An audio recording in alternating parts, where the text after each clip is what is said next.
All right, ladies and gentlemen, you might have just watched Backlash. You might be wondering, where do we go from here? Is there anything you liked, you disliked? Well, we're going to talk about all of it tonight here live on sportnarium.com/player and Facebook, Twitter, and YouTube with three of my guys. That is from the Pipe Bomb Wrestling Podcast.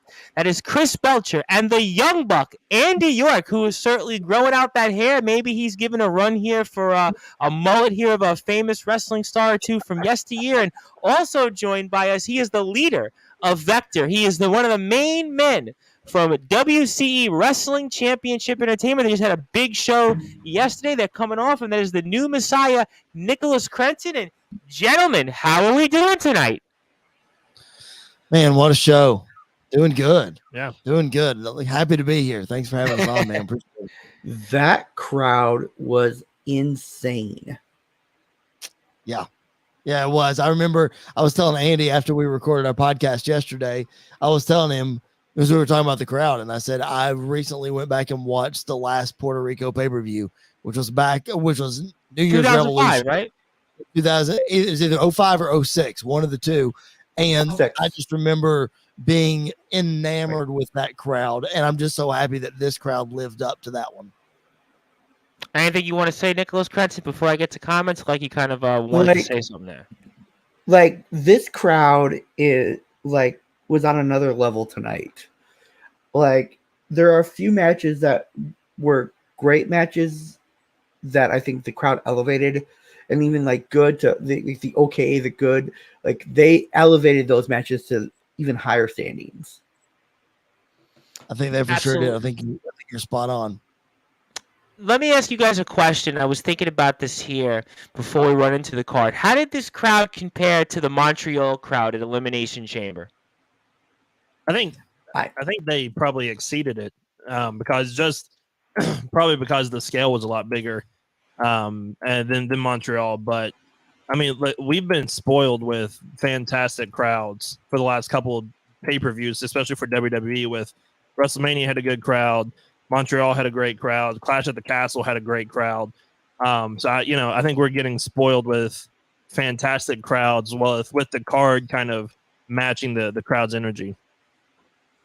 Yeah, I kind of felt in a way that the card was actually maybe a little bit better than I expected here, but enough about me. Let me get to some comments here. Another pro wrestling star wants to chime in here, of course. That is Mr. Slugger Hampton, if I could say it's Mr. Slugger Hampton these days. Obviously, he just came off one of the best matches I've seen for any tag team in quite a while over in GT Ministries, and he says, "Evening, gentlemen. Hope everyone is okay. Besides the main event, I really enjoyed Backlash. Insane crowd.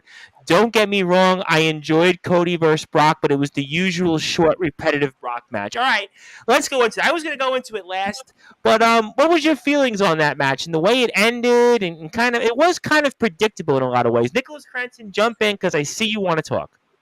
So it was predictable, but it was also beautiful in one sense that anytime you get to see Brock toss somebody around, it is one of the most enjoyable things. And he was literally just yeeting Cody up and down the ring. And also the fact that it didn't look like a blade job. That was mostly just him headbutting the turnbuckle, and he busted himself open. He busted his side halfway through the match. Like, I'm going to bleed for you, boy. I mean, I think anytime, to piggyback on exactly what Nick just said, anytime we see Brock for more than 5 minutes in a match, I feel like it's going to be good. But I also feel like we're in this place with Brock Lesnar where, listen, he's going to play the greatest hits. He's going to do what works, and we're going to call it a day. And that's, you hear Edge, that's the one that comes to mind, speaking about in this next run of his, or his comeback or whatever, he doesn't want to just play the hits. He want to do something else and want to be creative. Well, guess what? Brock comes in and plays the hits and he leaves. That's just what he does. I think what makes or breaks a Brock match is not necessarily what Brock does to somebody else, but what Brock does for the other person. So with his selling and stuff. And I think Brock, I mean, the beatdown at the beginning, he sold for Cody like crazy. Obviously, like mentioned, busting open. He doesn't just bust himself open for anybody. He feels like it's a special moment when he does that. So, I think the ending was probably a little lackluster, but that's just because we're not done with this story yet. We're going to continue it. So it's supposed to feel unfinished because it's not done yet. Like Okay, I see this go ahead, match running Johnson, go ahead. back. Yeah. Do you see it that in 3 weeks we get this in Saudi? Probably. Maybe. Yep. Because what I think will happen is they'll probably have Cody in the tournament, and Cody will get himself eliminated because Brock will attack him before his match. Yep. Or the Kimura lock was in for so long that he's not medically cleared to be a part of the tournament, and then they'll have their He match. walked out on his own, though. I mean, he did walk out on his own tonight. I mean, I would have to imagine he's going to be cleared. And I know tomorrow we're going to get announcements on who's going to be in, but from that standpoint, I do have to think he's going to be in the tournament. I mean, they're going to certainly promote this, at least in the short term, that he got the big win over Brock, and he's got momentum, and he's got a chance to, I guess, finish the story, as everyone has talked about here these past, I guess, 3 months or so since he's come back. Yeah, I definitely think he's going to be in it. But it's a triple threat match. We know that in triple threat matches, there's no DQ. Brock can just come in and just wipe Cody right out and then leave the match to the other two. That's how you get Cody out. That's how you set up their match again at Night of Champions, which will probably be unsanctioned or at least no DQ or something like that. And then I don't know if you have Cody beat Brock twice. I don't know if Brock gets his win back. I don't know what that looks like.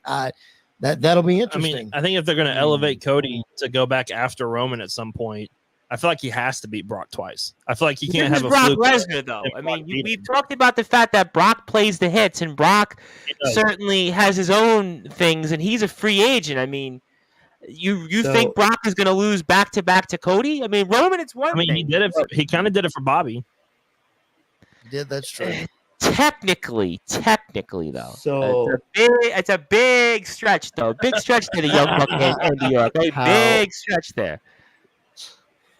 So how I would actually do it is I would have Brock over Cody at Night of Champions, and I'd play this all the way till SummerSlam, because I think the perfect match for these two would be a Texas Bull Rope match.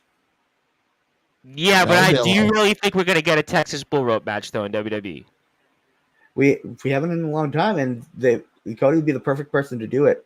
Well, I mean, the Rhodes name, but I feel like, well, maybe. Let me get to some comments here. Slugger would like to say when it came to the Blade job, he thinks it was hardwired juice. He said it was definitely hardwired juice, hardway juice. Okay. He also says for the main event, I just expected a little more. Yeah, that's a fair point, because you're watching this match in, what was it, 11, 12 minutes maybe just even a minute or two over that, let's say hypothetically, but definitely less than 15 minutes, right? So you think about how the show started, and even throughout, I mean, there really wasn't many clunkers, if any, on tonight's show. And then you have this main event, and it kind of opens up with a lot of energy. Cody attacks Brock, and right at the bell, and you have all this back and forth. The way it ends, it did kind of leave you, again, this is kind of the second straight WWE show, some may say, it ends, and you kind of left almost like hanging. I mean, what's your thoughts on that?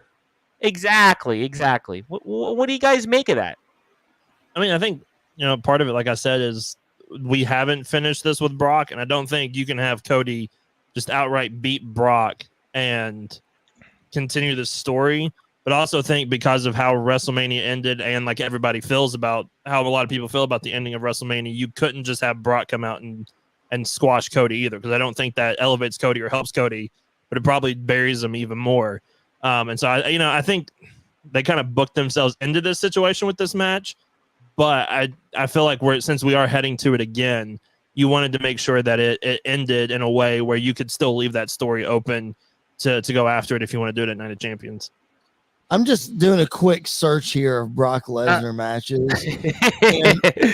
I want to hear this. I want to hear this, Chris Boucher, doing research on the fly here tonight for us on Sportswire. The last time that Brock Lesnar went over 12 minutes in a match was the last man standing match at SummerSlam with Roman Reigns, and it went 20 minutes. So I'll go even further back. The last time that Brock had a 20-minute match aside from that Roman Reigns match, I can't even find one. The closest is Brock Lesnar versus Roman Reigns, 15 minutes at WrestleMania 34. So Brock Lesnar matches just don't last very long. And even though he could go an hour. Yeah, absolutely. And you combine the fact that Brock plays the hits, Brock doesn't wrestle for a long time. I honestly I think we're going to get what we're going to get. And I think tonight I was satisfied with what we got tonight. Like I ultimately, with the package that was there, I was good with it. I wasn't disappointed. Well, I All think, right, before we're you going to be do good that, with it. go ahead, Andy. Jump in, Andy. Go ahead. I was going to say, I think the only way people are going to be good with it is if this isn't the finish. Because if this is the finish and we don't do Brock Cody again, then it feels like Cody just escaped with one and he's no better off than he was after WrestleMania. Agreed. Agree with that. And I think that's a fair point because the way it ended kind of made you feel like, okay, he won, but did he really win? It's kind of like he got out of it, but it's still, are you really convinced he could walk away and finish the story? Let me get to a couple of comments here because I know Slugger wants to run it because he's in England, so it's like 4:30 a.m., so he's probably looking to hit a pillow soon. Thank you for the kind words on the match. Obviously, everybody go to GT Ministries UK on Instagram, Twitter, Facebook, and YouTube and check out that match between Maverick Matt Williams and Gung Ho Muttley against the Working Class Mission, which was the main event at the last GTM Wrestling Church. It was a phenomenal match. Went about actually 20 minutes. I think it was about like 20, 21 minutes here. Can't wait to come and talk about Breakout Pro Wrestling. And, of course, you can go to breakoutprowrestling.com, and we'll definitely talk about that sucker. Maybe May 26th if you're not doing anything. That'll be a Friday. So if you have that day available, pencil it in, and we'll talk about that on Facebook for sure. But all right, so we've talked a little bit about Brock and Cody, and maybe we'll come back to that depending on things. But let's talk about the other main event here: Bad Bunny and Damian Priest. And speaking of greatest hits and surprises, I mean, certainly they worked up the crowd here in Puerto Rico. And I mean, what did you guys make of that then, obviously? I mean, it was, I heard you guys talk about it we played the show on sportnarium.com/play. You gave us kind of the backlash preview along with also the draft talk as well. And I mean, I guess we all kind of expected the ending, but in terms of how we got there, I mean, how did you feel about this? And I see, Chris, you want to jump in first. Savio Vega and Carlito. Like you give me any wrestling fan in the world who could have told me ahead of time. I'd say somebody could have said one of those guys was going to show up. Yeah. But both of them showing up, I mean, just, it was incredible. I had all the nostalgia feels tonight. It was great. Dude, I lost it when I lost it first when Carlito came out. And then as soon as I saw Savio, I was like, what the hell? Yeah. Did anybody, by the way, did anybody catch, I guess, when Savio came out and was doing those punches? Was it me, or was I reminded as a little kid of the old WWF magazines and Quang? I just, for whatever reason, thought about Quang. I'm glad somebody got that. Not too many people know that he was Quang. So, I absolutely, I was all for it. I loved it. Funny little bit of inside joke. James Marshall, back in the day, had a gimmick that he called Twang. And the gimmick was basically like a long lost brother of Quang. Yeah, that was definitely an interesting moment. But I mean, obviously the match itself, I mean, Bad Bunny, we know, certainly put a lot of time into this. You could definitely see it in the offense itself and some of the moves in the match. And I mean, did it exceed your expectations? And I mean, what do you guys want to say about this match other than the surprise appearances of sorts? I mean, Carlito, I think you definitely, based on the Colon family name, you would kind of figure he would have been there. Savio certainly was a surprise, but any other things on the match you guys like to talk about here? I think Bad Bunny kind of, because I think the celebrity bar, because of what Logan Paul has done and what Bad Bunny did in his first WrestleMania match, the bar was set kind of high. And we even questioned, this is his first singles match. What's he going to look like in a singles match? We both knew going into it this was going to be an extremely overbooked match to hide the fact that he's not a professional wrestler. And I think they booked this thing absolutely perfect. I think he did a fantastic job. I think Damian Priest needs to get his flowers after this as well, because Absolutely, I agree he 100% made on Bad that. Bunny look like an absolute star out there. The only thing I kept saying multiple times there in this match, as I looked at Chris, I was like, man, I wish Eddie was here for this. Like, if Eddie would have been perfect for this moment in that crowd with Bad Bunny. It was just one of those where I was like, man, I wish Eddie was still here for this. Yeah, that is true. Yep. Yeah, we miss Eddie Guerrero for sure, and especially in moments like this when he would have gotten a huge spotlight like that. I'm telling you, I think I echo everything that Andy said. I think Bad Bunny did a fantastic job. He's one of, if not the best celebrity in-ring performers that we've ever seen. And I said it on the podcast, I kind of remove Logan Paul from that category just a little bit because he does have an athletic background, whereas most of the other ones do not. So he's kind of an exception to the rule. But the only pushback that I will give for this match, I loved it being overbooked. I thought it was great. I very much enjoyed it. It started out really slow for me. I thought there was too much wrestling going on in the beginning. I mean, heaven forbid. Well, Priest pretty much handled the first, 4 or 5 minutes of the match. That's what you're referring to. It looked like there were hammer locks and, takeovers. And I'm like, we don't need that in this match. So I felt like there was a little too much of that in the beginning. But other than that, I thought it was fantastic. I was very entertained. Can I ask a question on that? Can I ask a question? Maybe Nicholas, try before I get to a few comments, which Mr. Crenson will be curious for in a second. Is that maybe because they needed to fill time based on the Rhea and Selena Vega match kind of ending was like, 6-7 minutes, that match, if that? Do you think maybe that they did that because strategically they needed to fill time? Is that a possibility, you think? I mean, I guess maybe, but Brock and Cody ended after the 3-hour window, which I would assume that's what they were shooting for. Right. So I don't know.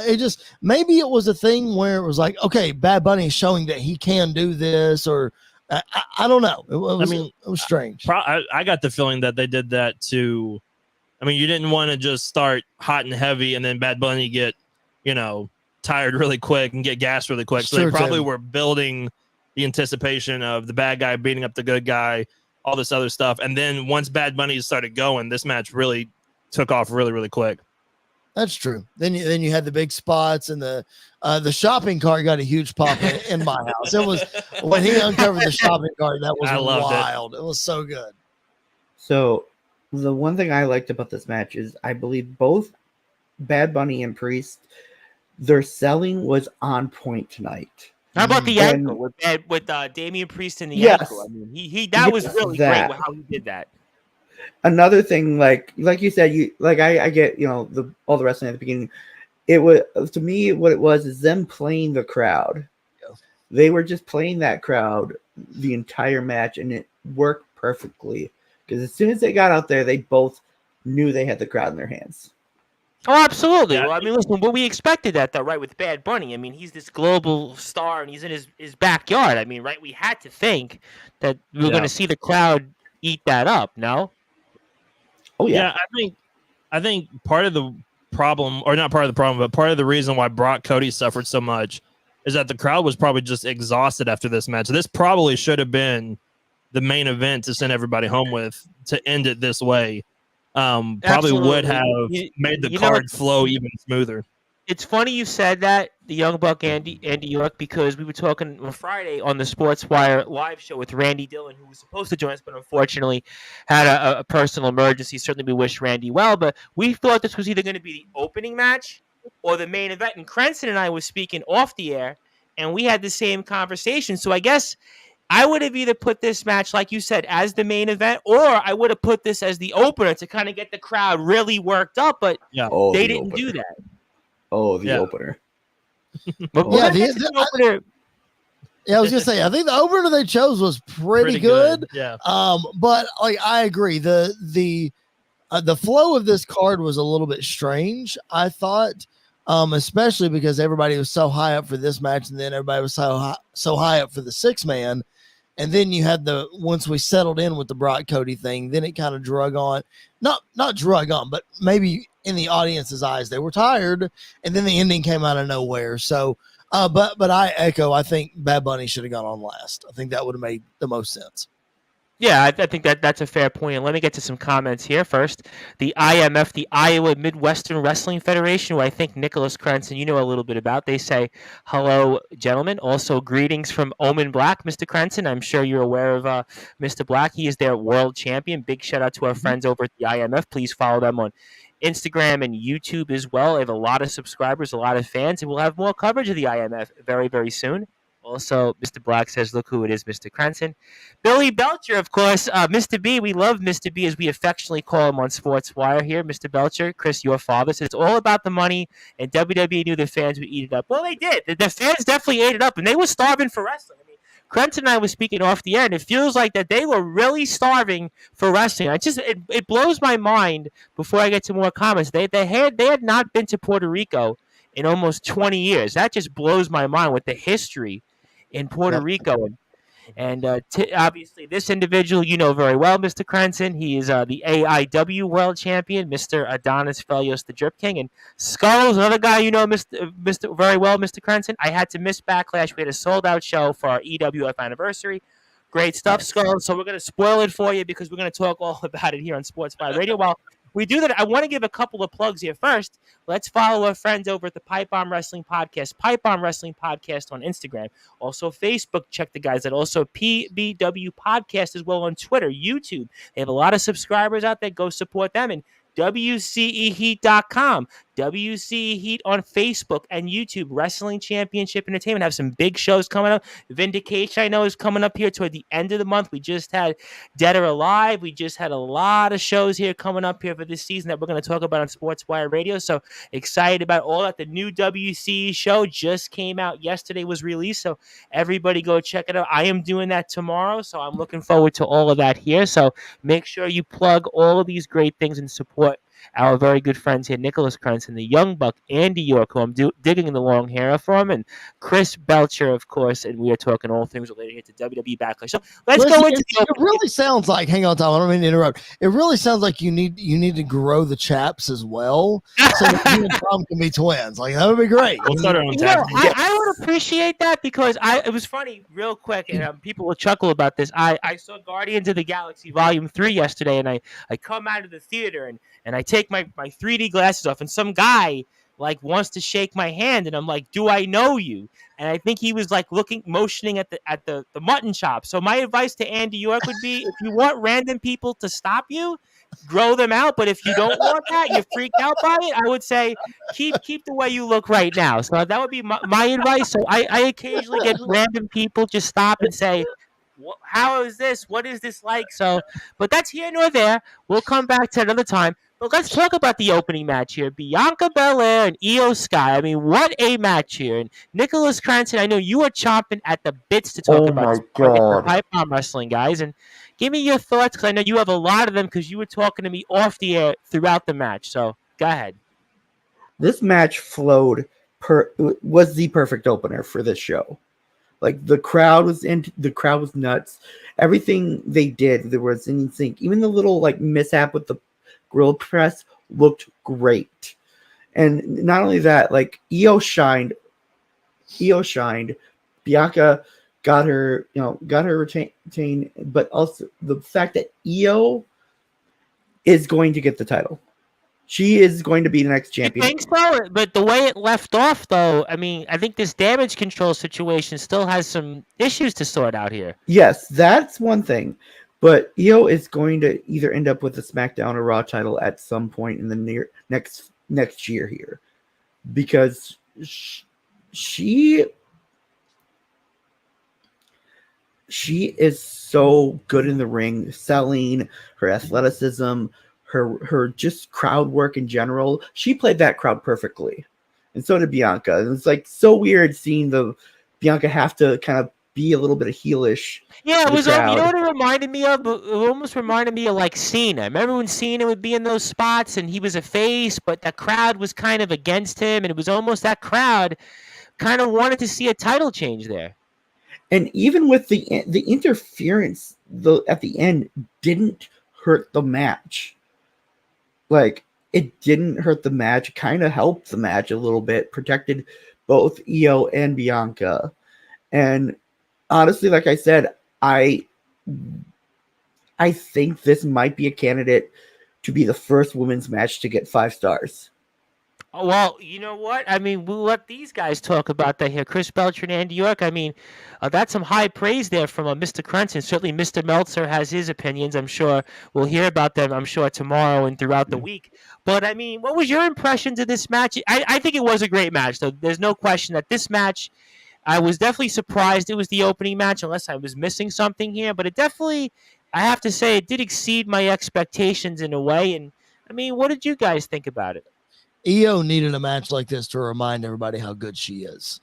That's what Corey Graves was saying during the call. He was basically saying this was really about Io Sky and what she could bring to the table here. I think a lot of people forget how good Io was in NXT. I don't mean to say was and she's not good anymore, but you guys get the point. Like, she was a dominant NXT champion. She needed to remind everybody of that, because she's sort of been taking a back seat in this Damage Control storyline and that kind of thing. And so it was a great spot for Io.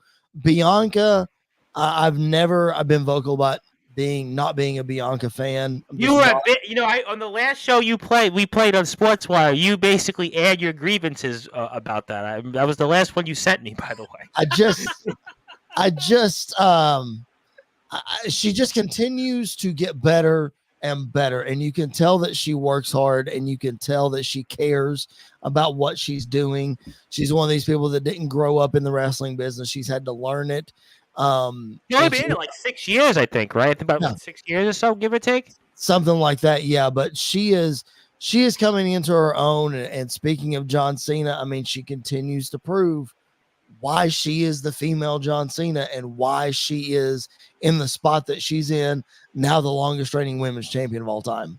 Yeah, I mean, I think this match was good for both of them, because I think it was good for Bianca to face that adversity, because I think the more she starts to retain, the more crowds are going to start shifting in that direction for some of her matches, depending on who she's facing or who she's in the ring in. But I'm so glad Io got this moment. I mean, I think we've been missing this version of Io for so long.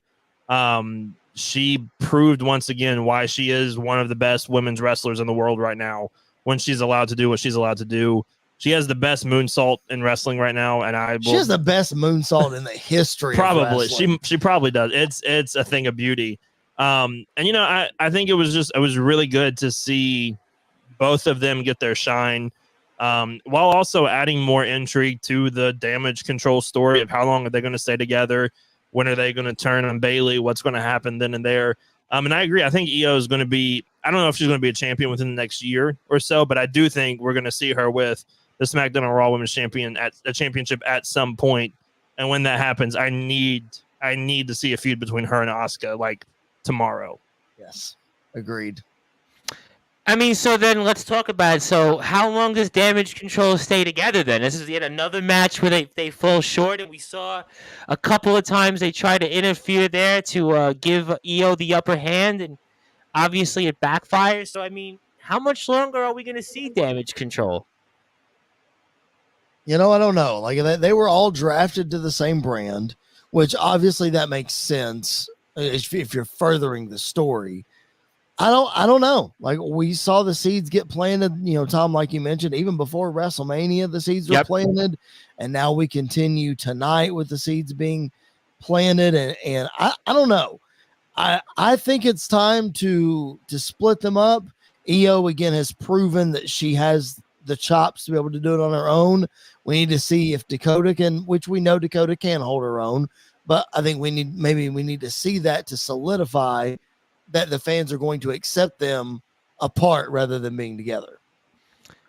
Can I ask, when it comes to Bayley, I mean, do we expect ever Bayley to be like a singles wrestler again, or is it just the injuries have caught up to her? I mean, we've seen very little from her in the ring in these past few years. Am I able to make a point on that? Let's say, is she more of a manager talker at this point, or can she still give it the way she did years back? I think she can. I mean, I think she'll be able. I mean, probably not as often or as frequently. I think Bayley just needs a character change. I think we've been on this heel run, and listen, people forget she literally carried SmackDown through the pandemic. Yep, I was gonna say, yep, all through that 2020, the Thunderdome era. Yep. Yeah, like the heel work that she was able to do in that time period with no fans, nobody, absolutely memorable stuff, amazing stuff. But I think it's time for her to get a character change. Not necessarily bring back the hugger character or the hugger gimmick, but bring back the baby face, because we know she can be the biggest baby face in the company when she's doing her thing. So I think if we could bring that element back after Damage Control turns on her, she's off TV for a while, she comes back. I think that's the best way to go with her right now.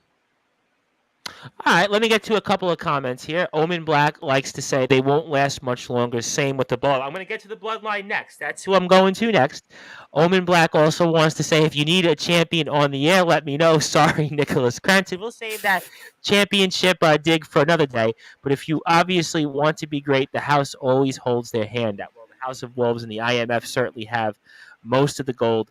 Solo is about to turn. I'm going to get to that next year. But before I get to the Bloodline, very quickly, I wanted to ask you guys on Bianca Belair. This could be anybody can answer it. So who is next to challenge Bianca Belair? Let's say hypothetically. Okay, Benson. So what's next for Bianca is they're probably going to do the title swap with Rhea, because SmackDown and Raw swap titles. Right. But what I would do next, like, there's a whole bunch of people they have on SmackDown that they could go with. Like, you could have, give Selena another shot. You could do, let's see, who did they draft? Did they draft Zoe to Raw or SmackDown? Sonya's on Raw. Sonya is on Raw. I've got the list in front of me here. Looks like the women that are on SmackDown now are Mia Yim, Alba Fire, Ilsa Dawn, Lacey Evans, Charlotte, Asuka, Shotzi, and Tamina are the ones that are announced. So a pretty weak women's division, along with the ladies in Damage Control. And Charlotte is, I would imagine, is not coming back anytime soon. So that's, you put Charlotte on there, and that's right. That's I would say Charlotte. If Bianca keeps it that long, I would say Charlotte would be perfect for SummerSlam. Yep. All right, yeah, that makes that makes sense. Okay, that's fair. So I think you kind of answered my question. And so let's then talk about another faction here in the Bloodline. The Bloodline here against Sammy and KO and Matt Riddle. And boy, did we see some tense moments tonight between Solo and the Usos. Boy, I think that crowd was waiting for all this time last year and early into the year. It was about the Usos, especially Jay and Roman Reigns. But tonight, it was about Solo Sikoa. But the Bloodline does get a victory here. And what are you guys' reaction to this? I mean, is the Bloodline on borrowed time here or what? I think the Bloodline has been on borrowed time since the minute they formed in 2020. I knew I was going to walk right into that one. I just it's been a thing. It's a ticking time bomb, and the fuse just gets shorter and shorter and shorter. And I think we're still a good ways away from this thing actually totally crumbling. But I don't know. I didn't think we were ready for the Sammy turn at Royal Rumble, but we got it. So, yeah, I think we were on a show together, I think, and we didn't know when that was going to last. I think that was right around Rumble. We were on a show. Me, you, and Randy, I think, did one, and we didn't know. So, I mean, it could be this Friday on SmackDown. We could carry this thing all the way to SummerSlam. I don't know, but I loved what happened tonight. I was on the edge of my seat, and that's how I know it's good. I think this was needed tonight because the last couple of weeks, it's been kind of the same repetitive thing with the Bloodline story, with Sammy trying to convince Jay saying, how many times are you going to try to convince me I'm not coming? We went back and forth on that for several weeks. And so I think now that we are officially done with Kevin Owens and Sami Zayn and the Usos, at least for now, I think adding this wrinkle in with Solo was really important. Plus, I think out of all of this, the best person that's going to come out of the Bloodline is not going to be Roman Reigns. I think it's going to be Solo Sikoa. I think Solo is going to be one of the biggest main eventers coming out of the bloodline when the whole thing finally falls apart. However, and I've said this before in the podcast, and I've said it multiple times, the bloodline saga does not end until we get Roman versus Jay at least one more time. And I think when Roman loses to Jay, I think that's when this saga finally ends. Nicholas Clanton, go ahead, jump in, because I see you wanted to talk. So the brilliance of this is that they hit those notes, those story beats so perfectly tonight, where the moment, like, as soon as Solo grabbed Jay, the crowd went nuts. And like, they, even at the end when they were like celebrating, like Jay and Solo just kind of weren't getting too close to each other, and you're just selling that fact that he almost snapped on you. Something that I want to bring up too, and Sure. I said this to Andy during the match, is when Jimmy kicked Jay. And Corey Graves made the perfect comment on commentary. He said, this mistake that the Usos do not make. And I think we have not seen that yet. That is something brand new. That is just, I think, another wrinkle that can be brought up, especially because at the end of the match, Nicholas just brought it up. At the end of the match, Solo and Jay were kind of at each other, but Jimmy was, completely oblivious to what had happened. So I think that could bring something into the story with Jay saying, well, you kicked me, then you were oblivious to what happened over here. So I don't know. I think it's just something new. Every time that we think they're done, they turn over another page, man. They really do. You want to say something, Nicholas Clanton? Because I saw you emotional. Yes, because I feel they're gonna have a little more cracks, like false breaks happen between now and at least Survivor Series, because the way I feel it's probably heading towards, just from a few things I've seen on WWE's YouTube, I think they might be gearing to do Bobby and Roman. All right. I mean, yeah, okay, I guess. I mean, I do have a couple of comments here from Mr. Omen Black Torches. He wants to talk about the storyline, so I'm gonna read his comments. It makes sense for Solo to leave the bloodline, as they've been holding him back. By the way, I like how he pays homage to his uncle Umaga. Yeah, obviously with the thumb spike there. Solo can be more dominant than WWE let him be nowadays. But he has an interesting comment on Jimmy, and I guess I have to entertain this here and tell me what you guys think. Because Jimmy is going to follow his wife to Impact. I'm just saying, mark my words. You guys buy into that? That Jimmy's actually going to leave and follow and Naomi, a.k.a. Trinity, now in Impact? Do you buy that at all? I mean, never say never in the wrestling world, because you never know who's going to go Drew where. McIntyre, right? He's a big topic if you follow Twitter. What's going to happen with Drew McIntyre? So I guess you're right, Andy York. You never say never. But I think the Usos are so valuable to WWE that it's going to take a lot for them, for at least one of them, to walk away. And so, I mean, I think there's a chance that it could happen. I think I would lean more towards the fact that Trinity would come back to WWE before Jimmy would go to Impact. And to piggyback on that, I think the Usos, as much as I like to fantasy book that I'd like to see Jimmy versus Jay, I think that would be an incredible match. As much as I like the fantasy book that these two guys are way more valuable together than they are separate. So if one of them leaves, I think they both leave. They're brothers. They're tied together at this point. I just don't think you have one without the other. Yeah.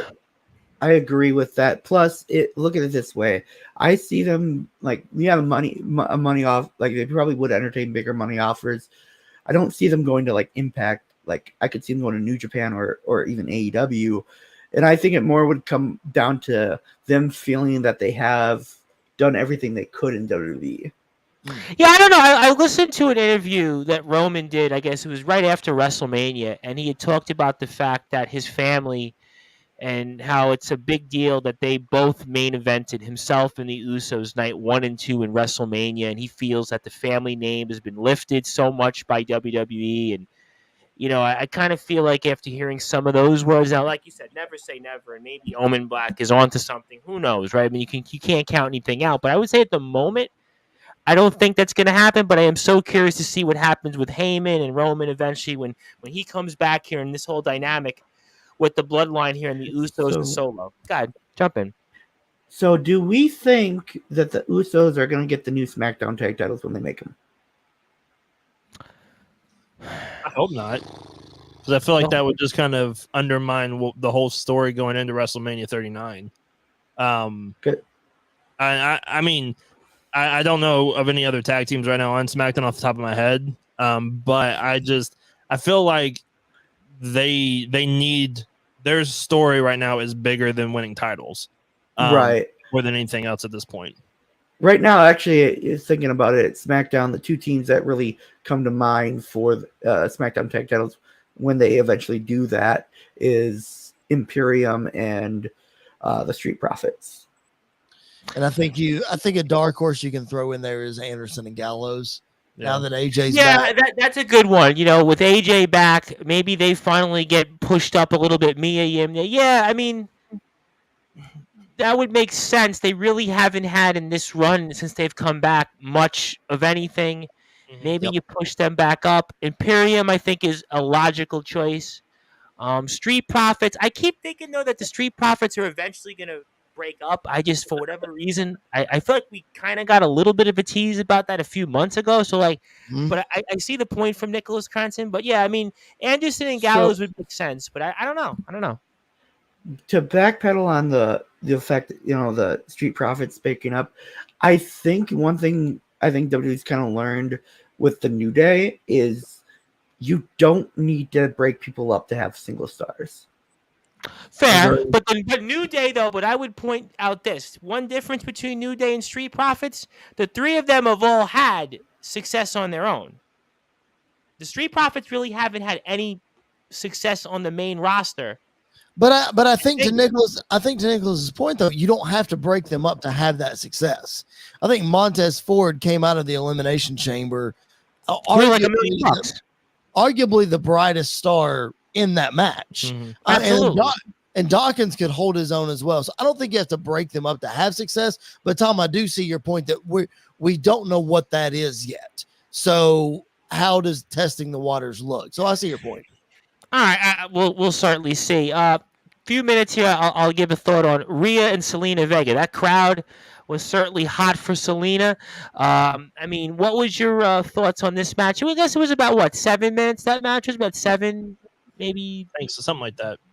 Basically, between Zelina and Rhea Ripley. And what was your guys' thoughts on anything different? Anything you liked or disliked? And just give me your overall reactions on the match. Certainly the crowd ate up Zelina's entrance, and certainly they gave her a nice reaction afterwards. I know, Mr. Cranston, you actually thought there was a chance that Zelina could walk away with this title. So I got to put you on the spot first. Very small one, just because there's some wrestlers you can tell are good at either hiding their losing face or hiding their winning face. that emotion on Selena is like, God, this feels like, could they be given to her? Like, I knew it was very slim, but that crowd was way behind her. And also, I gotta say this, when she pulled out the goddamn chocolate, I went nuts. So many people. That was a cool moment. Yeah, it was great that she got that moment. Kudos to Zelina. She's been through a whole lot.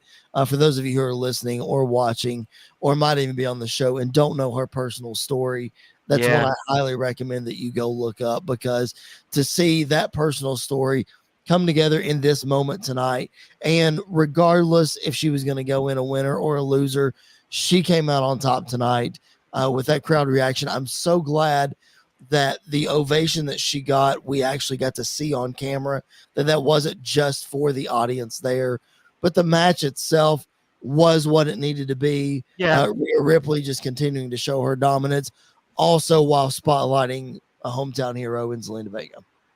Yeah, I think this match was sort of like the opening match, but it gave people a chance to see what Zelina was really made of, because she hasn't really been given an opportunity yet since joining WWE. Really, I mean, she was Andrade's manager in NXT, and then kind of came up to the main roster, did some single stuff, tag stuff, but this was her first like opportunity to really shine in front of the WWE crowd, and I think she absolutely knocked it out of the park. And I think she proved she did really, really well. There was one moment when she did like the roll up that it was really 3 count. Me and Chris both looked at each other like, oh, okay, that my heart stopped for a second because I wasn't sure what exactly was about to happen. But I think it was exactly what it needed to be because it's way too soon to take the title off Rhea. She's the top of the women's division right now. And it just gave a perfect opportunity for Zelina to look good in defeat, which is really what you wanted out of the entire circumstance.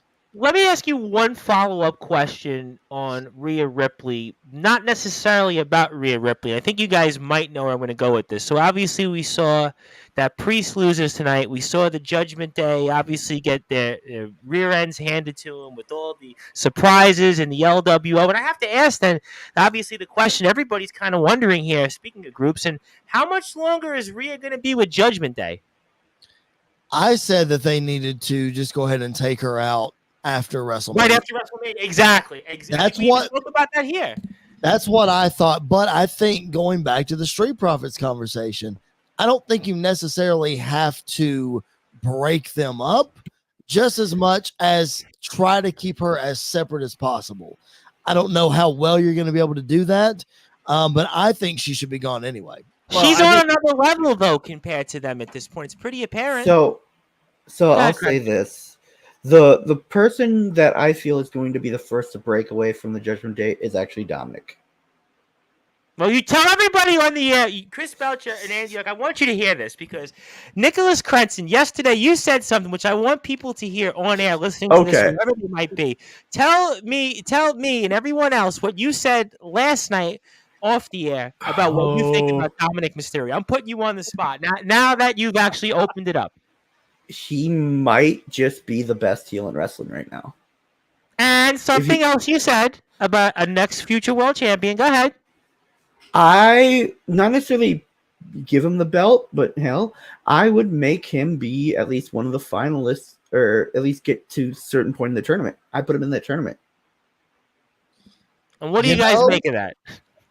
That is not the craziest thing that I've ever heard, if I'm being honest, on either of those points.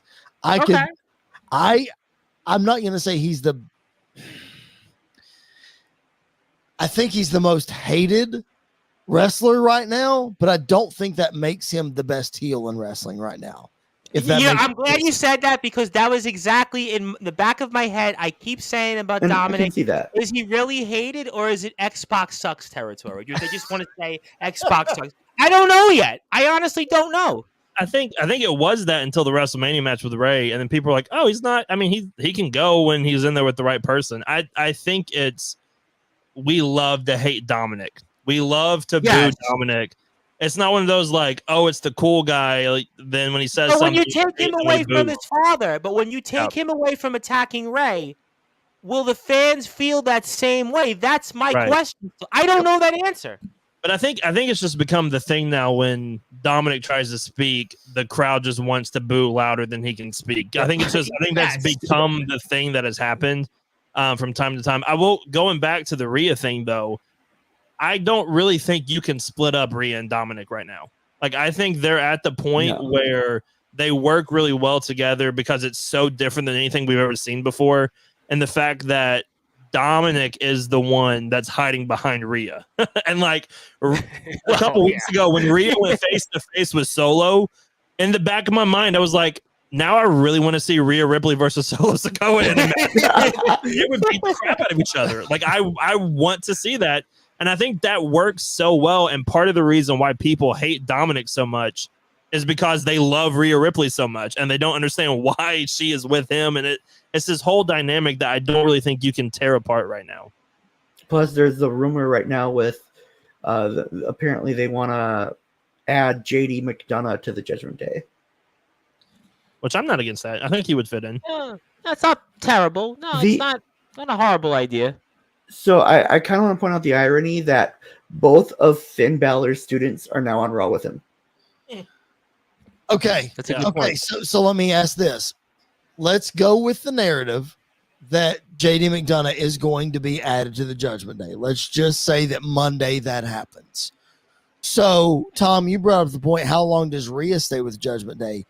Do you, and then how well Rhea and Dom work together? Do you take both of them out and put JD McDonough in? That way you keep Rhea and Dom together, but you separate them from the Judgment Day.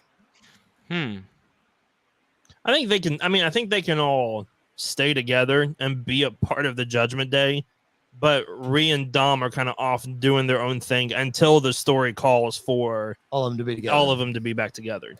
You know, it's interesting because you go ahead, Cranston. Go ahead, jump in there. I was going to say, so the brilliance of adding another person, JD, into it, it makes it so they have their women's champion, their women's singles wrestler.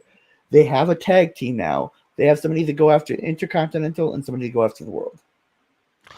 Fair point. I mean, and there is an interesting point here when it comes to groups. The Bloodline, Damage Control, Judgment Day, you've had them for a while, but do you want to close them? Or even tag teams, we talked about the Street Profits, and where do you go from here? I do have a comment from somebody on YouTube, which I have to ask, what are we referring to here? The Puerto Rican SCEW job, might as well be screw job. You put SCEU. I'm like, what is the SCU? But the Puerto Rican screw job, might as well call him Brock Hart. So basically, I think he's referring to the main event. Okay, I get it here. Oh, that comes back to the top of the show here. For those that are listening and watching on Sportzwire Radio with the Pipe Bomb Wrestling Podcast and the new Messiah Nicholas Crenton of Wrestling Championship Entertainment, basically where this kind of main event ending kind of fell flat for a lot of people. There's a lot of people that are going to be unsatisfied here, and I'm sure it's going to be a topic on Twitter, certainly for the next, I guess, 24 to 48 hours until we get to Raw, because people are going to feel that, it just was left kind of hanging. I mean, Brock has his finisher in there, and Cody finds a way and gets a 1, 2, 3. And I mean, people. Go ahead, Nicholas Crenton.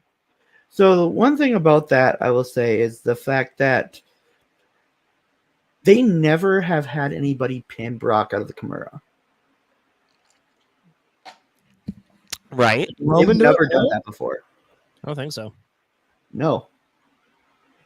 Nobody's reversed. That was the first time I've ever seen anybody counter the Kimura into a pin. And it, Now, how does WWE use that? How do they use that? Now, it's up to WWE to make that note on Monday on Raw, to whether it's the opening of the show or when we get to that 9 or 10 o'clock hour when Cody comes out and he speaks. How does WWE use that then for their advantage? Cody can literally say that he barely escaped that. Because, like, do they acknowledge this? Do they acknowledge this? They have to. Like, look at everything that's building, and even if they don't acknowledge it from the announcer standpoint, what Brock does next is where the real acknowledgement comes from. Now, that, I think, is an excellent point to your follow-up there. And while the guys look that up, I want everybody to follow the Pipe Bomb Wrestling Podcast again here at PBW Podcast on Twitter, Pipe Bomb Wrestling Podcast on Instagram, Facebook, YouTube. Catch these guys. They're also on Anchor, Spotify, iTunes. They're also here on sportnarium.com/play, which is my little radio station that we play these guys when they give me the shows. It seems like I get them once a month these days. I used to get them every week, but they give them to me once a month. Listen. We're going to get better at that, okay? We apologize. It's coming. All right, I actually like listening to you guys. You actually kind of get my mind going and get me excited. So, you guys have been anchors on Sportswire. So I want to make sure we keep you in the fold in the family. And Nicholas, we appreciate your support. Thank you, Tom. No, I was trying to see if I could find anybody else that has pinned him, and I think Nicholas is right. I don't think anybody has, but again, very much like everybody being upset about Sami Zayn not beating Roman Reigns, very much like everybody being upset about Cody Rhodes not winning at WrestleMania. Wait and see. Let's just be patient. Oh, we're going to be waiting. We're going to be waiting. I have a feeling we're going to definitely be waiting on a number of different things here. But while we have a little more time on the show, I want to ask you about the last match that I left out. Then I'm going to ask you on where do we go from here after tonight's show and Backlash. And that was Seth Rollins and Omos. And I'm going to say something crazy and tell me you guys' thoughts on this, because I was listening to, obviously, you guys speak about it during the show, and Randy and I spoke about it. I maybe think in a way it was a little bit better than I thought. Am I wrong? Am I off base here? Or It was. I mean, it was actually to me it was kind of enjoyable in a way. I actually was it Seth Rollins really carrying Omos, or what's your guys' thoughts on that? I'll say this: it's easily Omos's best match. Absolutely, no question Easily about his that. longest It's match. easy his longest match, and I think Seth carried a lot of it, but he didn't look bad in this match at all. Like the longer this kept going, I was like, he doesn't look gassed, he doesn't look tired. He's actually selling pretty well. When Seth went to do the first curb stomp and he just kind of stopped him by just holding his arms there, like they did great moments of making him look like a giant. But then we come to the top rope curb stomp, which I brought up on the show as a joke, and then they actually did it. And I think that's basically the only way you could have finished this match, to make Omos look strong while also putting Seth over at the end. That's two finishes that you called for There's two tonight. finishes I called. Exactly. Wow. I would have loved to so- have been a fly in the room when the Young Buck Andy York was calling the finishes out. That would have been loved to have been a fly on that wall. So obviously, I agree. You know, Seth basically carried most of this match, but almost, well, I've kind of gained a new kind of edge of respect for him after listening to his interview with Chris Van Vliet, just because you can tell he's actually enjoying this. He's doing it because he loves it, and he's actually taking the time to listen. And It's funny you said that, because I heard it was Kevin Nash on his podcast maybe a few months back had talked about when this is I guess maybe right before COVID, he was down there at the Performance Center, and one of the big men he worked with was Omos, and he actually praised him and said what you said, that he really was into it. He was really a hard worker, and he wanted to improve. I mean, maybe there's a point there, Nicholas Crenson. And Undertaker said the same thing. That Taker has been down there and worked with him and said the exact same thing that Kevin Nash did. So I think there's something there with Omos. I mean, he's a young guy. He's got a long way to go. He's an athlete. He played basketball. I know. So he's getting there. We just got to give him. He's going to take a little more time.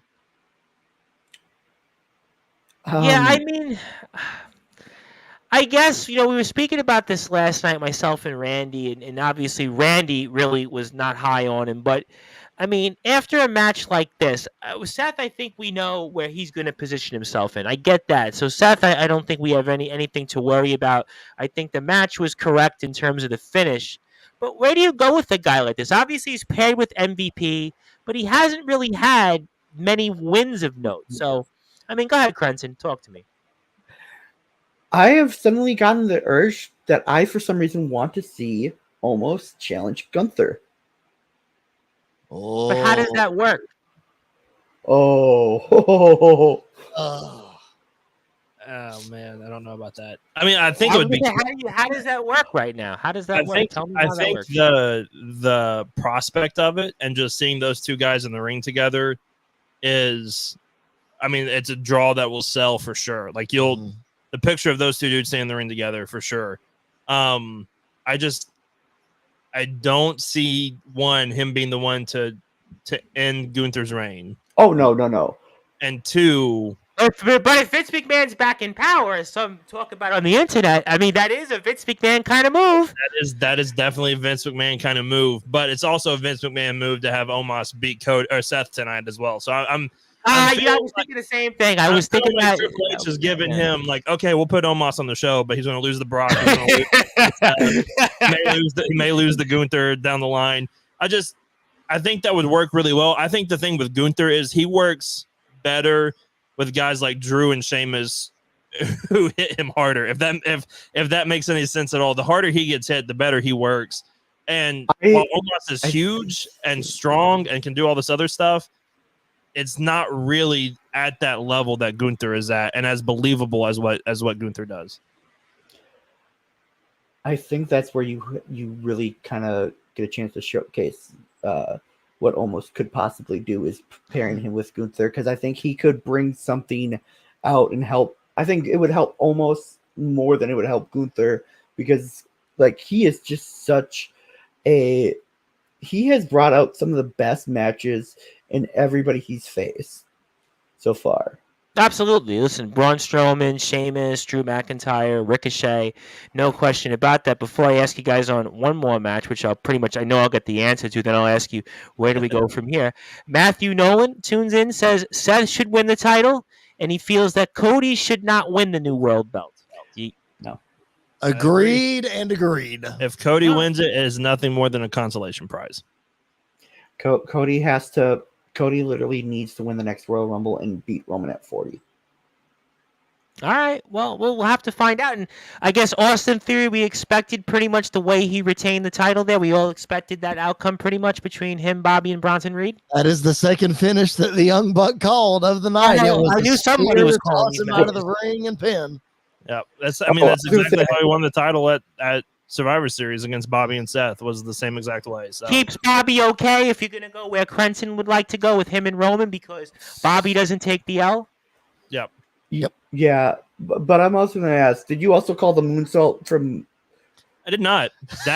Listen, when he was on the apron and did the I don't even know what Vader bomb kind of thing. Yeah. We both looked at each other and was like, is he about to do a moonsault to the outside from the? Because if he'd have done that, I told Chris I might just leave right now because I've literally seen everything. If he busts that move out, there's some wrestler out there that's like I think 500 pounds that has done moonsault. Yeah, and the thing is, when he did it, it looked amazing. Like it looked really good. Look back to the next time I watch one of your matches in Wrestling Championship Entertainment. I'm gonna have to wonder now: is Nicholas Crenton gonna try a moonsault next? Never get that brave with those. I figured that, but I'll have to ask your friend Omen Black when he comes back on Sportswire because he's Omen Black. For those that might be listening and watching, he's about I would say at least in the 300-pound range. So I'd have to ask him about that. But that's here nor there. So obviously, we've kind of talked about the card itself. So where do we go from here? We've got a draft here, still a little bit more left with that. Then we've got another show in Saudi, and in 3 weeks we do this all again. And so where do we go from here? I think the easiest answer is you continue the Bloodline saga on SmackDown while also putting the title on Seth on Raw and letting him just be the champion that's there every week, the complete opposite champion of what Roman has been, and not just like a quick title reign from him, but let him keep it, defend it, and hold on to it for a while also in the background we're telling this Cody redemption story heading into WrestleMania 40. Go ahead, Nicholas. I'm sorry. So one thing, like we were talking about Gunther before, it's like, do we let Gunther break the Honky Tonk Man's record before we get him to the world title? I'm surprised that Honky Tonk Man streak has still lasted this long, considering his issues with WWE throughout these last 20 plus years that streak is still passed. So yeah, I mean, if we talk about Roman and the 1,000 days, which we spoke about here on Sportswire on at least 3 or 4 different instances, I would have to think then we let Gunther surpass the Honky Tonk Man. Yeah, I don't know who takes the Intercontinental title off of Gunther, but I do know that I want to see him versus Seth Rollins for that World Heavyweight title. Yep. And I do think Gunther losing to Seth Rollins is not a big deal. I don't think he has to win the world title his first crack at it because, again, like EO and like all these other young cats, they got a long way to go. Gunther doesn't need to win it the first time, but he needs to show everybody why he deserves to be there. Then the hunger will start with the fans even more and push Gunther to the top, maybe even as a babyface. I don't know, but well, I was gonna say if you do that scenario when it comes to Gunther versus Seth, let's say hypothetically Seth wins the title here. Do you do it whereas Gunther's still the IC champion? He's still got that title, so it's not that big a deal. He's got that consolation prize. Is that kind of how you would do that match? The way I see Gunther and his whole character is all about bringing prestige back to wrestling. Yes. And I think the thing that he could say without even going for that world title right away is, I'm holding the most prestigious championship in WWE history with the Intercontinental Championship. So you can introduce your new little world title if you want, but I am the champion of Monday Night Raw. And you can have this untold rivalry between him and the World Heavyweight Champion so that whenever he loses the title after probably breaking Honky Tonk Man's record and hopefully losing it to Sheamus down the line at some point, because those two need to wrestle again one more time, then you could have him go after the world title, take the world title if you want, and now be the main champion, the head champion from then on. Okay. Yeah. Anything else you want to add there, Chris Belcher, Nicholas Crenton, before we move on? Yes, I was actually going to say, so it's 454 days is the record. Okay. Right now, he's currently at 330, so he has to hold it for at least another 125 days. So we're talking then roughly, 15, another 3.5, like another 125 days. So we're talking about 7 times 20, about like 5 months, right? 5 months we're looking at roughly, give or take 4.5 to 5 more months, 125 days. Basically, that's what he needs. So we're looking at WrestleMania. approaching Survivor Series. He's probably going to hold it till Mania Just depends or on the Rumble. Depends on what they do. I don't know. It would be pushing that date would be Survivor Series.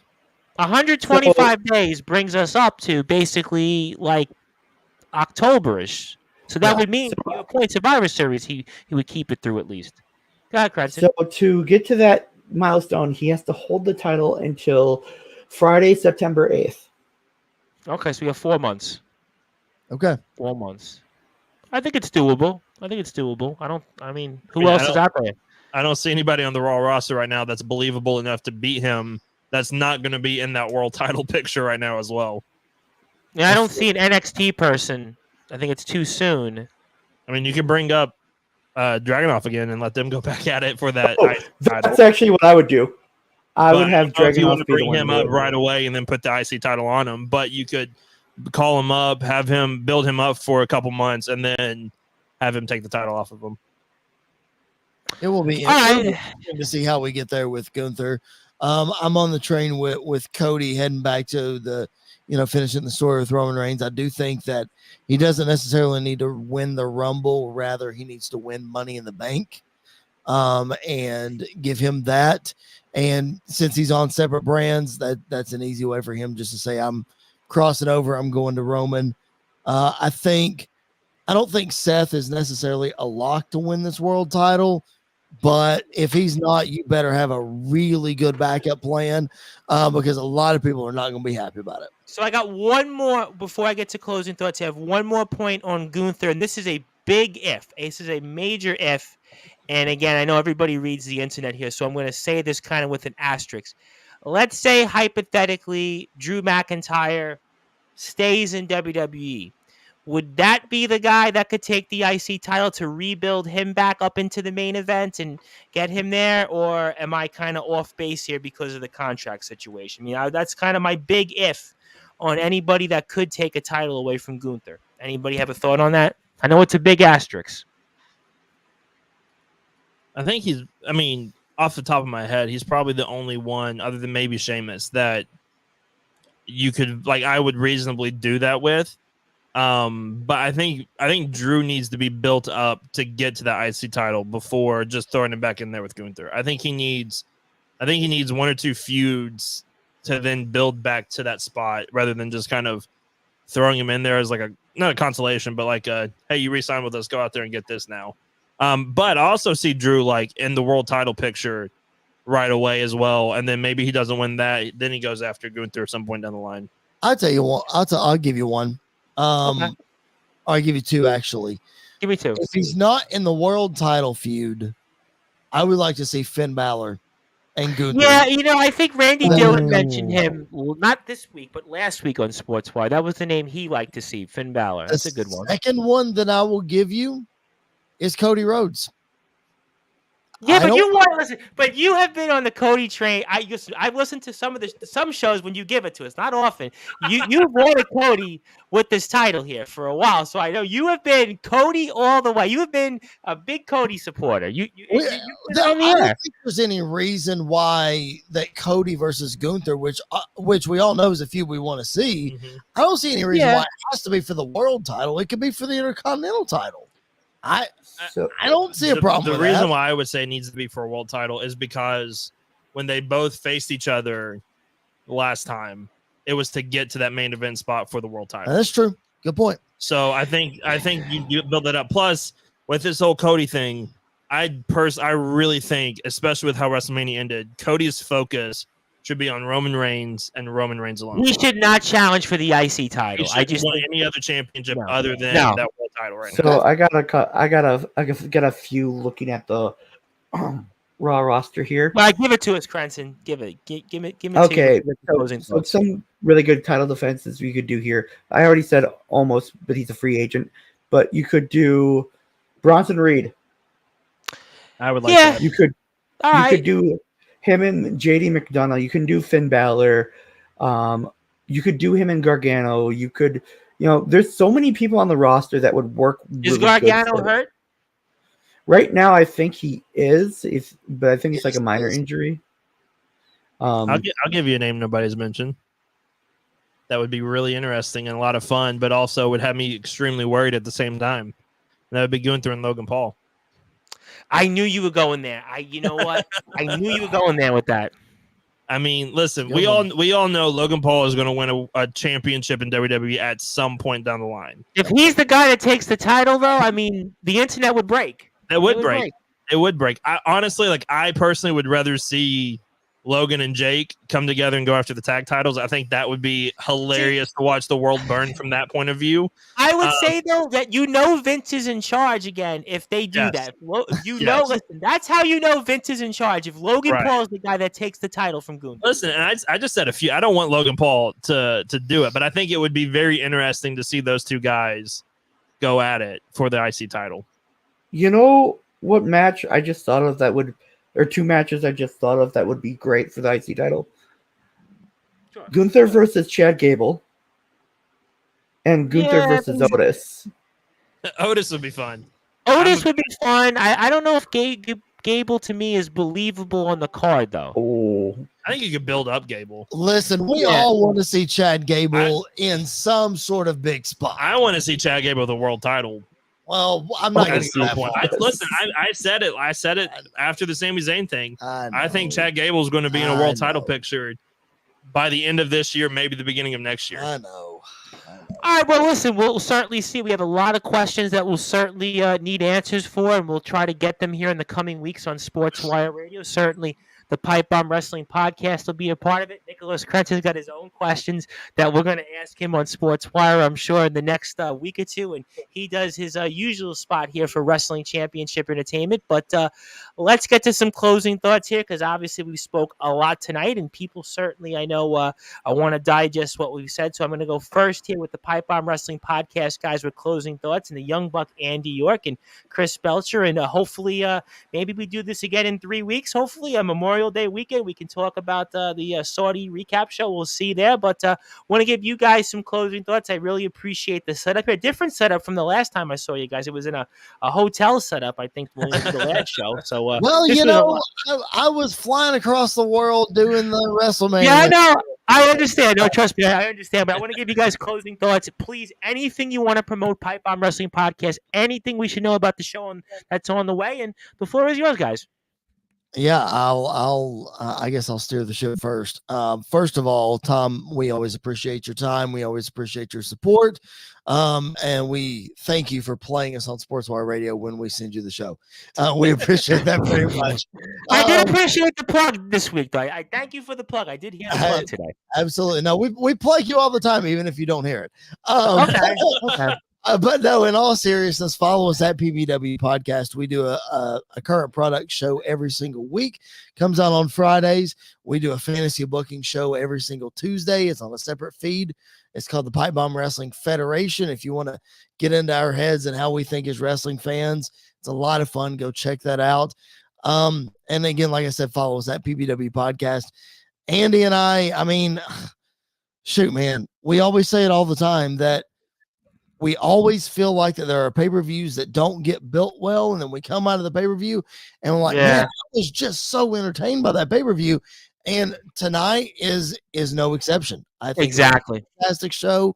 I am just as excited to see where we're going as I was, a couple weeks back. I think we're in a good spot. In 3 weeks, let's go see how we get to Night of Champions. I'm excited. I think it's going to be Me good. too. Me too. Yeah, I think so. I think kind of the same thing of, the card itself didn't look like fantastic right off the bat. But everything delivered. I think everything Crowd helped. I think everything delivered Oh, or that crowd! over-delivered. Listen, that crowd was into it tonight. The crowd was one of the best crowds of all time, probably for a pay-per-view. I really think WWE is going to stay out of the States for a long time with these pay-per-views because the crowds Craig and I said the same thing. We were talking about the same point off the air. The crowds are more fun when you don't get to see them a lot and they finally come to your town or they finally come to your country or whatever. The fans are automatically invested even more. So I would expect to see that more often. And I feel a lot better coming out of Backlash than I did after WrestleMania Night 2. So I'm excited. There's some optimism left for where we're heading, and I'm just ready for it to be crushed once again. It was such an AEW guy. That's where the AEW homerism comes in there. Just no. Listen. I'm the same way with them too. I know every time I get my hopes up with something, I get crushed somewhere else. So I'm waiting for that moment to happen at some point. There you go. All right, fair enough there. And obviously, we want everybody to follow Andy_PWP on PBW. It's PBW on Twitter and also Instagram. It's Twitter is Chris Belcher 24 and the Pipe Bomb Wrestling Podcast, PBW Podcast on Twitter, Pipe Bomb Wrestling Podcast on Instagram, also Facebook, YouTube. Give the guys a like. I tagged them on Facebook as well. So, Nicholas Crenson, I'm going to give you the floor for some closing thoughts. I know Mr. Crenson will be together here very soon in our usual spot about Wrestling Championship Entertainment. We'll talk the future of yourself and Vector, but we'll leave that for next time on the show. But I give you the floor for some closing thoughts and anything else you want to plug, share, say, and fire away, my friend. All right. So closing thoughts, really good, great show. The like Chris said about Brock and Cody, it's wait and see. It's definitely wait and see. The U.S. title picture is kind of interesting, especially I know some people are pulling for Grayson Waller to be the one to end Austin Theory's reign, but looking at SmackDown, they've got a really good roster, I think, out of this whole draft. Yep. And I think what we're gonna see really here is the next couple weeks is them kind of solidifying things on both sides. And I'm also going to make a kind of a prediction here. I think the final for that tournament for the world title is going to be, because they're doing SmackDown side as well, it's going to be Seth and AJ Styles. That's an interesting one. Please, with everything that is good in this world, I need to see that match again.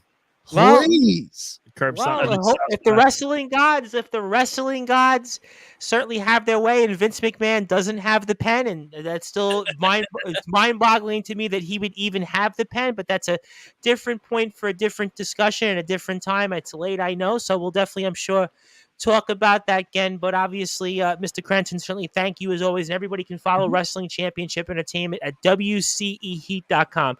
WCE Heat on YouTube and Facebook to like and follow Wrestling Championship Entertainment. They have a brand new show that just came out, Dead or Alive, which is everybody is talking about. It's all over YouTube and Facebook. So we're going to talk about it here later this week with the resident rock star Sean Jovi. So Mr. Crenson, I know you'll be there for that. But guys, I want to thank you as always, and I'm looking forward to maybe doing this again and running it back here in the future. And let's see if we continue our optimism for professional wrestling, especially in the WWE. Thanks, Tom. We appreciate you, man. All right, and ladies and gentlemen, that was the Pipe Bomb Wrestling Podcast. It's Chris Belcher and the Young Buck, Andy York, who I'm definitely a big fan of the long hair these days of, and Nicholas Crenson, the new Messiah, and my name is the Reverend Tom Bryson. If you're on Sportswire Radio, you're going to go back to your regularly scheduled program, and I'll be back on the air Tuesday night with the Nomad, Dalton Garrett, and Champagne Charlie. We'll talk about them and a number of different wrestling companies in the UK, but thank you, everybody, for tuning in on the number one global radio station that is Sportswire.